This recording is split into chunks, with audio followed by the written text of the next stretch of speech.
بس نے کہا من قلت یوم یا رسول اللہ، اللہ کے رسول قومیں ہم پہ اس طرح ٹوٹ پڑیں گی جس طرح بھوکے کھانے پہ جھمٹ پڑتے ہیں، کیا اس دن ہم 313 بھی نہیں ہوں گے؟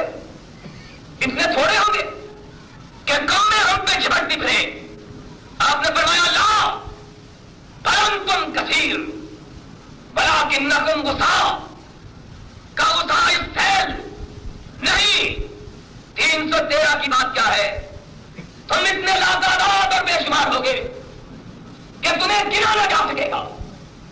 آقا پھر کیا ہوگا؟ سبب کیا ہوگا؟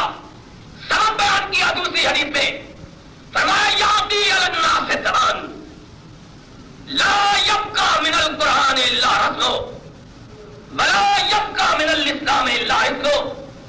سبب یہ ہوگا اسلام نام باقی رہ جائے گا، مسلمان کوئی باقی نہیں رہے گا، قرآن کے حروف باقی رہ جائیں گے، قرآن پر عمل کرنے والا کوئی باقی آج بھی آدمی ہے۔ پھر کیا ہوگا؟ ولکنکم غثاء، کا غثاء السیل، پھر تم پانی کے اوپر نمودار ہونے والے بلبلوں کی مانند ہوگے، سیلاب کے پانیوں پر کوڑا کرکٹ کی طرح کہ جو کوئی بند نہیں توڑ سکتے، کسی طوفان کا رخ نہیں پھیر سکتے۔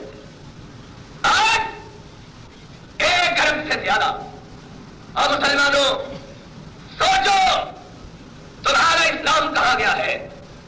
کبھی تم 313 تھے، کفر پر لڑکا نہیں تھا، آج اگر چاہو کہ رب محمد تم پہ مہربان ہو جاؤ، آج اگر چاہو کہ تمہاری شکل فتح میں تبدیل ہو جائے،